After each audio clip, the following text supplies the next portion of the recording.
Здравейте! Днес ще говорим за...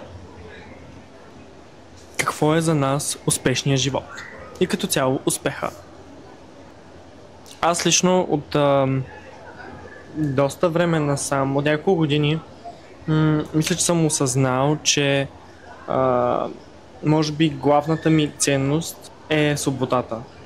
Тъй като много успешни хора, като цяло много хора са казвали, че човек трябва да си изясни, нали, какви са му ценности и оттам нататък да градиш живота си, нали, за да знаеш какво градиш или какво искаш всъщност от живота.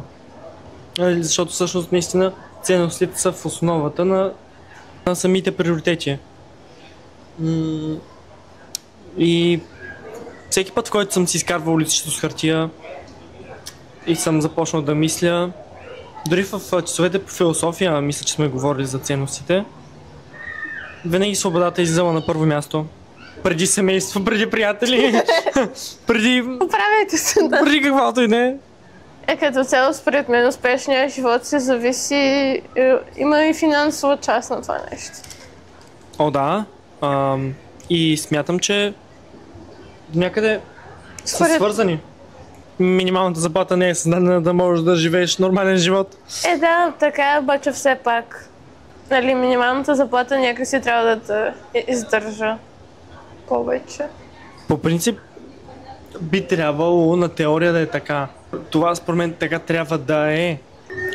Това не е проблем, нали, само тук. Това е всеобщо по целия свят, че минималната заплата не е съизмерима с живот като цяло. Да, не отговаря на това всъщност хората да могат да си позволят нормален живот. Финансите и свободата са свързани, но, нали, разбира се, зависи отново как разбираме свободата. Добре, ти как я разбираш?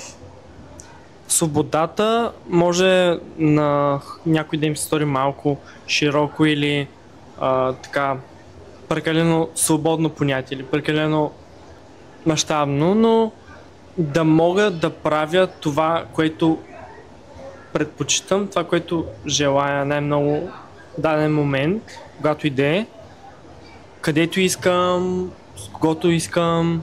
Добре, за какво за теб е идеална кариера и идеална работа?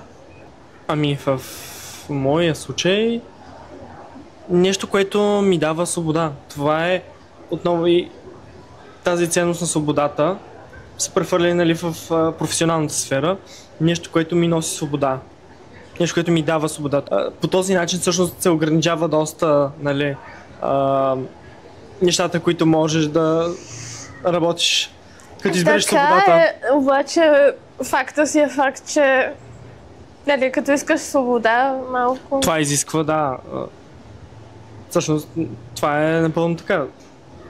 Щом искаш тази свобода... Пък и свободата води до повече отговорност като цяло. Точно това ще да кажа, да. Че, нали, изисква и отговорност и повече труд от...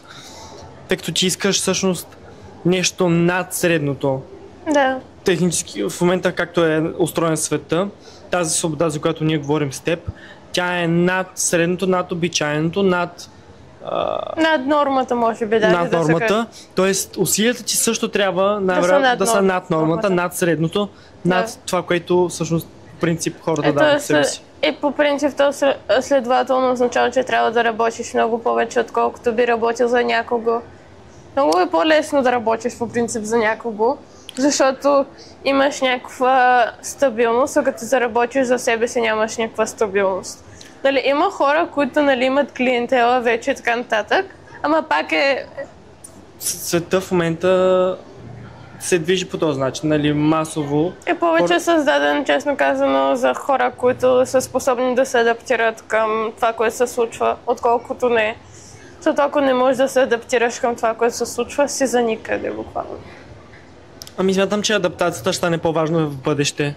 Смятам, че до сега нещата са били доста ригидни и с времето сега за бъдеще, нали, където и да се разровиш, особено в дали статии от Световния икономически форум или от каквито и да организации, ще видиш, че адаптивността, способността да се адаптираш лесно е може би най-важното за бъдеще. И комуникацията, според мен. Да, комуникацията Плюс да се адаптираш към нови неща и нови плюс промени. емоционална интелигентност и емпатия. Много рядко. Сигурно скоро ще го занесат в червена книга, според мен. Не е точно това, нали, целта е това да се култивира в хората, в професионалната среда, повече емоционална Като интелигентност. имаш хора, които са израснали с COVID и не са виждали половина емоции и са били зад маска, как очакваш да израсне емоционално, умно, интелигентно общество? Според мен успешна кариера е в това да правиш това, което те е кеф, да работиш за себе си най-вече, да правиш, честно казвам, да правиш хиляди и да... Чухте ли я? Евро, не лева. Нали? И общо заето, според мен, ние точно това си говорихме, че ще има някакъв етап, в който някой ще те смята за луд и ненормален и неадекватен за твоите идеи, защото първоначално те така се възприемат от обществото и които искат да наскочат над нормата, обаче после са като извинявайте, може ли в подкаста ви да се заснема? Ха-ха-ха. Извинявайте, кога излиза нов подкаст? Ха-ха-ха. Това ще го изтрием. Не? Ама тя нашата си мисли, че ние ще сме звезди. Че ще гръмнем. Дай Боже. Ами, ако продължаваме порито в това, което правим, Period. ако някой качват подкастите на време. Да. Успеха е да наскочиш своите възможности, своите очаквания, да знаеш, че не всичко ще стане веднагически. Търпението. Че нали, трябва да си дадеш някакъв период и да се пробваш, докато не стане и да не слушаш хората, които ти казват, че няма да стане. Добре, свободата при теб една от главните ценности ли е? Дори не става дума за успех, но е така просто. Дали си замисляла за ценностите? Дали си ги писала на листче? Не съм ги писала на листче. За мен също е важно да има етичност по пътя. Затова вече ми си говорили помежду ни 5000 пъти. В момента много народ изкарва пара и се опитват да изкарват пара чрез изкуствен интелект. Няма да назовавам, няма да влизам в детайли. И по принцип, нали, традиционно винаги е имало неетични бизнеси. Нали, като цяло, всъщност, човек, ако се замисли, светът ни е базиран на колкото по-слизаш надолу по стълбичката, толкова, нали, стигаш до източниците на ресурсите и така нататък. Нали, осъзнаваш, че е супер неетично цялата структура, но нали, така е света в момента.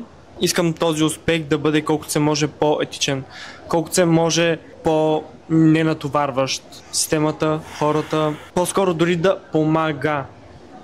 Нали, това е другата ценност, може би дори наравно с свободата, помощта и идеята за подобряване на света, на планетата, на животите на хората, дори създаване позитивни емоции на хората. Това всичко би го сложил на едно ниво с свободата. Тоест, твой личен бранд би искал да се асоциира с комфорт, да подпомага на хората и да носи положителни емоции. Да носи положителна промяна. Това е положителна промяна е ключово.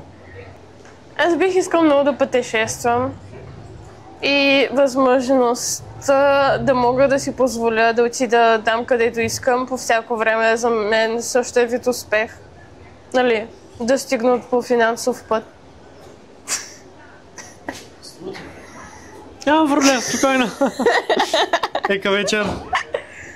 За следващите няколко години бих искала да сменя няколко държави на живеене и не бих искала да живея в една държава. Първата бих искала да е Англия, бих искала да поживея в Исландия няколко месеца. Като един стрелец, това с пътуването ми е, нали, като цяло, това го включвам към свободата, нали, то за мен е едно, това е в центъра, това е ядрото на смисъла на живота ми, нали, като цел и като идеал. И смятам, че за много хора, но понякога се очудвам, че всъщност има много хора, които не търсят тази свобода. Според мен, просто честно казано, те са се предали в някакъв момент и са слили с обществото. Да, възможно и наистина. са го приели като някаква панацея и че не е възможно да се случи. И то така е смисъл в някакъв момент. Смисъл, то се изисква упоритост. Не става, не става, не става. Или продължаваш и се случва, или спираш и си готов да ръбачкаш цял живот за някого.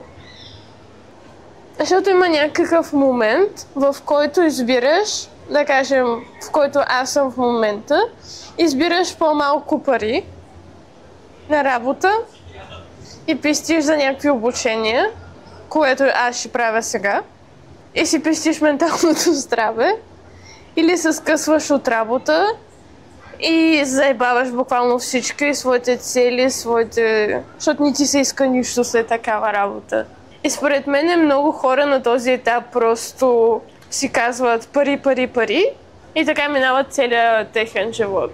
До някъде, честно казано, не разбирам и как можеш да работиш едно и също цял живот, защото, нали, например, аз бих искала да се занимавам с графичен дизайн, обаче, нали, всякакъв продукт, дизайн, лого, дизайн, брандинг и така нататък. Има разлики с игри и така нататък. Докато, може би, в днешния свят някак си не си го представям реално как е възможно да работиш едно и също цял живот. Много хора са се предали духом, според мен. Със сигурност много хора са имали желанието за компании, за стартапи. В един момент се отказват. Пък и, честно казано, за графичния дизайн познавам хора, които просто са си казали: тук има повече заплащане, аз това ще го работя, защото се заплаща повече. А творчеството се смята за нещо, което не е... О, да. Не е толкова добре платено. ценно и не заслужава толкова заплащане. Всъщност, като се задълбочиш в това нещо, разбираш, че там има много пари. Просто въпросът е да можеш да го интегрираш по такъв начин, че да изкарваш пари. Да, никой не е казал, че е лесно. Буквално, като се замислиш, от всичко можеш да изкарваш пари. Стига да имаш мозъка да го направиш. И смелостта. Да. Много хора просто мислят, че може би творчеството е нещо, с което няма как да изкарваш много пари. И то се стои, нали, едва ли не си някакъв там певец, рисуваш някакви рисунки, с това ли ще изкарваш пари? Кой си ти, бе? Кой си ти, бе? И може би последното, което бих искала да кажа относно тази тема, че много хора като малки са имали някакви такива нереални мечти от сорта да станат балерини, учители и така нататък, но са имали някакви други странични занимания и интереси, които просто си ги отхвърляли и са казали, че не, аз ще работя това, което мама и тати са ми казали, и накрая просто цял живот си пропиляват в това, което искат. Например, при мен графическия дизайн, аз много яко си го отстоявах. Майка ми, например, не беше против него, обаче беше като, нали... Какво е това? Не, беше като, нали, занимавай се, но не мисля. А тя е от хората, които разбира принципно. Има много хора, които, аз съм сигурен, държали са идеята за дадена мечта, за нещо, което бих искали да пробват. Влезли са в колелото на живота и просто са нямали дори, може би, енергията. Тъй като когато се преработваш, дори не нужда е толкова много часове, но когато работиш не малко, много зависи, нали, разбира се, за каква работа говорим. В края на деня много хора просто или нямат енергия, или просто това, което им е останало, някакси предпочитат да го прекарат в някакви други неизискващи усилия, занимания. Нишови действия.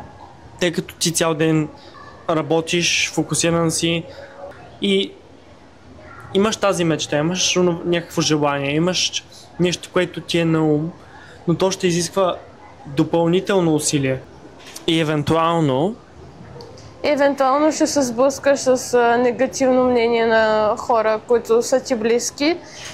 Много хора, например, не започват нещо, което е в разрез на мнението на хората до него, само и само защото ги е страх подсъзнателно. И много хора това ги спира. И много гениални идеи, според мен, не стават реализирани по този начин. тук вече отиваме към темата за колективното несъзнавано и неизпълните идеи. Успехът е. Точка. Какво е твоето послание? Успехът е да се чувстваш щастлив в това, което правиш. И да обичаш това, което правиш. Какво е твоето послание? Успехът е. Успехът може да е удоволствието в трудния момент. Успехът може да е всичко. Кой е вашият успех? Успехът може да е удоволствие, постигнато с много труд. Успехът може да е всичко, което вие пожелаете да бъде. Успехът може да е Това ще ви кажа. А какво за вас е успехът? Напишете в коментарите. На мен ми беше сравнително приятно. и на мен. Дай Боже! Follow for more. Subscribe! Subscribe. See you next time! Auf Wiedersehen. Tschüss! Tschüss. Meow.